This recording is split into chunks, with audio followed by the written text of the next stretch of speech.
Hello student, welcome back to our YouTube channel. Last lecture we have seen that what is growth and food is necessary for growth, mean the characteristic of growth. So today we are going to see respiration, excretion, the second or third characteristic of living things. Okay. Then animals, however, do not have chlorophyll. They do not produce their own food. They search for food. Animals such as goats, sheep, horses eat grass, while wild animals such as tigers and lions meet their need for food by hunting other animals which live on plants. म्हणजे आपण last lecture पाहिलेलं होतं की plants makes their own food and chlorophyll, they have chlorophyll, because of that leaves have green in color. But in animals, they don't have chlorophyll. They do not produce their own food, or they are depend on the others for the sources of food. Okay, they search for food. Animals have to find and eat food. म्हणजेच त्यांना अन्न शोधावं लागतं आणि अन्नासाठी one place to another place जावं लागतं.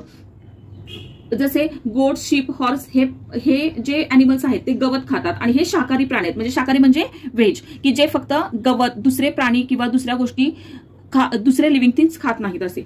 Wild animals like tiger, lions hunt other animals. These are carnivorous animal. म्हणजे हे मांसाहारी म्हणजे दे hunting other animals.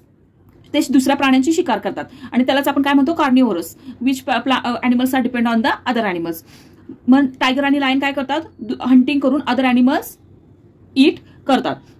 The intake of food and resultant growth is an important characteristic of living things. म्हणजेच अन्न घेणे आणि त्यामुळे होणारी वाढ ही सजीवांची महत्वाची वैशिष्ट्ये आहेत. म्हणजेच काय की लिव्हिंग थिंग्स मध्ये एखाद्या गोष्टीचे म्हणजे फूड इंटेक म्हणजे ग्रहण करणे. अन्न आपण जे खातो ते एनिमल्स घेतात आणि त्या फूड मधूनच त्यांना एनर्जी मिळते आणि त्यामुळे त्यांची ग्रोथ होत असते. ठीक आहे. Next, respiration. Hold your hand in front of your nose or keep your hand on your chest. What do you feel? आता ही एक ऍक्टिव्हिटी आहे की जर तुम्ही तुमचा हात नोजवर ठेवला किंवा तुमच्या चेस्टवर ठेवला तर तुम्हाला काय फील होते. If you observe a sleeping dog, what movement of its belly do we see. जेव्हा आपण एखादा झोपलेला डॉग पाहतो किंवा डॉगी पाहतो तेव्हा काय होतं, त्याचे जे स्लीपिंग डॉगचे जे मुवमेंट असते बेलीच्या इथे, पोटाच्या इथे, तर ती कशी असते. Living things need oxygen in order to live. Inhaling oxygen and exhaling carbon dioxide from in the body due to the use of oxygen is called respiration. Animals such as fish, snake, mouse, etc. have specific organs for respiration. On other hand, plants respire by means microscopic pores on their stems and leaves. म्हणजेच काय तर all living beings breathe in oxygen and breathe out carbon dioxide. It helps the body use oxygen to get energy. Now fish, snake, mouse have special organs. Means which are they? They use gills, lungs, etc. They also need oxygen, so they take their breathing by gills and lungs. तसेच plants also respire through tiny spores in their leaves. म्हणजेच they also need oxygen. म्हणजेच वनस्पती काय करतात, वनस्पती म्हणजे plant काय करतात, ते त्यांचे जे छोटे छोटे मायक्रोस्कोपिक पोर्स असतात प्लांटवर, लीप ऑफ प्लांटवर, तर तिथून ते काय करत असतात, त्या पोर्स मधून ऑक्सिजन घेत असतात. इथे पहा, इथे हे जे प्लांटचा पिक्चर दिलेला आहे तर त्यांनी खूप मायक्रोस्कोपिक म्हणजे खूप आतले म्हणजे जे एकदम मायन्यूट पार्टिकल हे असतात, पोर्स असतात, तिथून ते ऑक्सिजन घेत असतात. म्हणजेच याचा अर्थ काय, लिव्हिंग थिंग्सला ब्रिदिंगसाठी ऑक्सिजनची आवश्यकता असते. ते इनहेल ऑक्सिजन घेतात, एक्सेल कार्बन डायऑक्साईड करतात आणि त्याचबरोबर काही जे प्राणी असतात म्हणजे काही एनिमल्स असतात की जे फिश, स्नेक, माउस हे त्यांच्या एक ठराविक ऑर्गन्स असतात, त्यांच्या थ्रू ते ब्रिदिंग करत असतात. त्याचबरोबर प्लांटचं breathing totally depend on microscopic pores.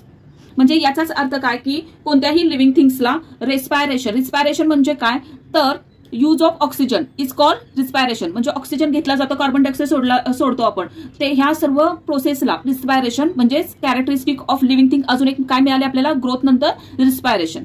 Okay, I hope you are understanding this explanation. Now next is all the food we eat use by the body.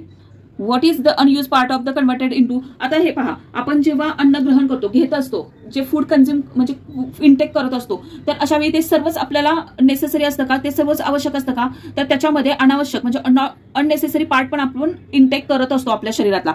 तर मग त्याचं काय होतं, तर त्या अनवॉन्टेड फूडचं आपण काय करतो तर ते आता आपल्याला पाहायचं आहे. Now next is excretion. Next characteristic excretion. Waste substances are form during the many process that take place in the bodies of animals. These are called excreta, and the process of eliminating them from the body is called excretion. Animals have specific organs for excretion. Plants do excrete. For example, some plants shed leaves in specific season. Waste substances stored in the leaves of plants and shed along with their leaves. म्हणजेच काय की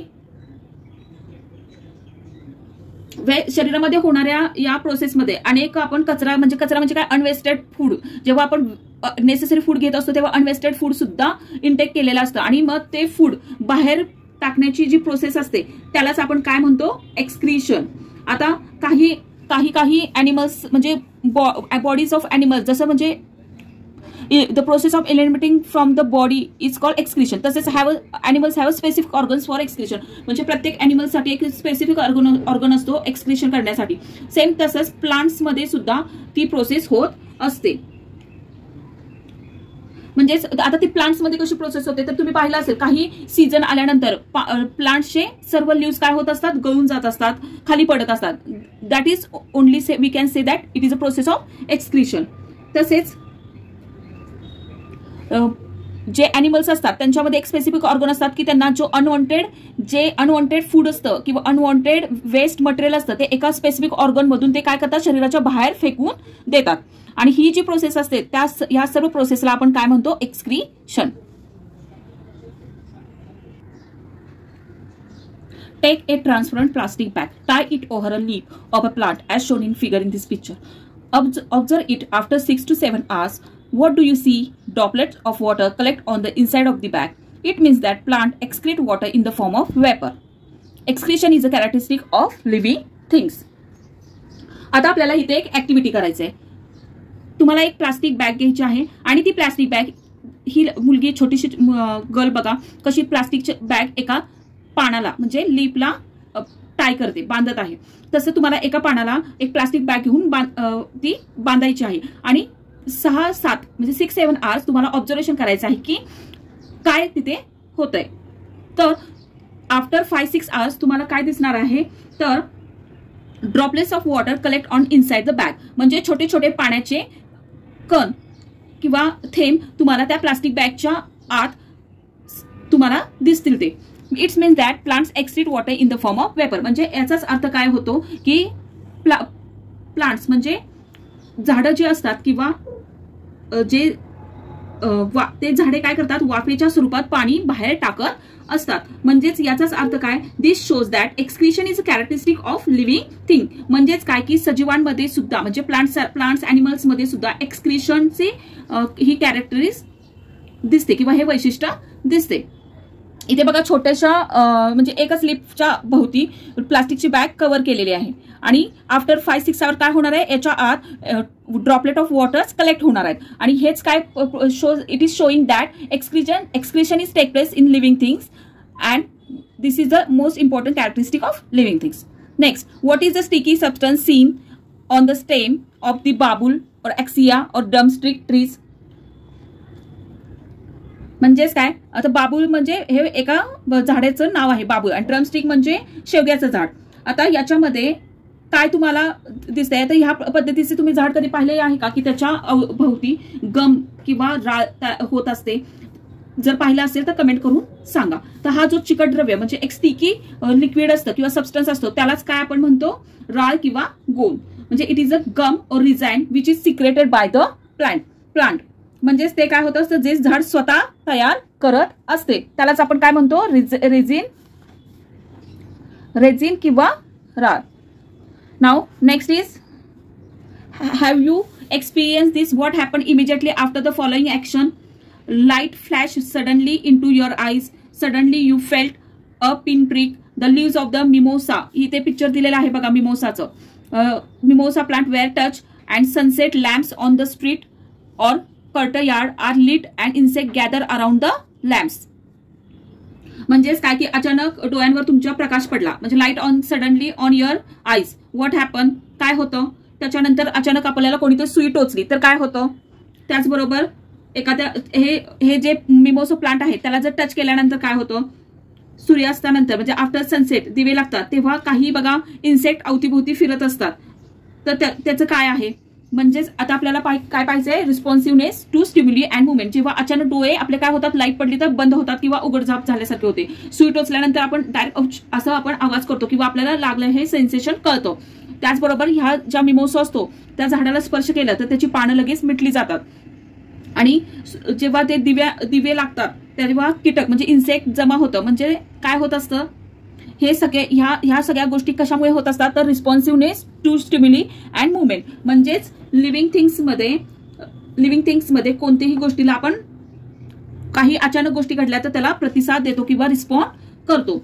म्हणजे living things act in various ways when responding to stimulus. If you suddenly enter a cow shed, the cows and buffalo stand up, being to move. One or two may even start moving. These are all movement. म्हणजे अचानक एखाद्या गोट्यात गायीच्या किंवा म्हशीच्या म्हणजेच काऊ किंवा बफेलोच्या तुम्ही काऊ shade मध्ये गेला तर ते डायरेक्ट उभे राहतात आणि हालचाल चालू करतात. म्हणजेच याचा अर्थ काय होतो की दीज आर ऑल मुवमेंट्स. ते लगेच ते रिस्पॉन्ड करत असतात त्या गोष्टींना. A creeper planted in the courtyard leans towards a support. A potted plant placed in window grows towards sunlight. It means the plants to show movement. Living things move of their own accord. The movement of change taking place in living things such a time is their response to a stimulus. An event that occurs in our surrounding is stimulus. The ability of living things to respond to stimulus is called their responses to stimuli. म्हणजेच काय तर living thing म्हणजे हालचाल आणि बदल हे काय आहे, एखादी गोष्ट घडणार असेल, घटना किंवा बदल, तर त्याला लगेच लिव्हिंग थिंग्स काय करतात, रिस्पॉन्ड करतात. म्हणजेच this is one of the characteristic in living things that responsiveness to stimuli. म्हणजे एखाद्या गोष्टीला अचानक कोणते बदल किंवा क्रिया घडत असेल तर त्याला रिस्पॉन्ड करणे ही सुद्धा एक लिव्हिंग थिंग्स मध्ये कॅरेक्टरिस्टिक होऊ शकते किंवा असते.